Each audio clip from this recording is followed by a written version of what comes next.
Hi everyone, I'm Steve Stoller. Are you planning on doing some repairs or renovations at your house? One of the most common questions our building inspections department receives is, when do I need a permit? The city ordinance requiring building permits follows the International Residential Code. First, let's look at what does not require a permit.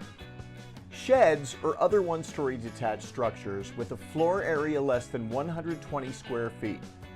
Painting, papering, tiling, carpeting, cabinets, countertops, and similar finish work. Decks not exceeding 200 square feet and not more than 30 inches high. And remember, if you don't need a permit, you still must follow the zoning ordinances. Now, here are some of the projects that do require a permit. Fences, new electrical wiring, new appliances that require power or a gas fixture like stoves or water heaters.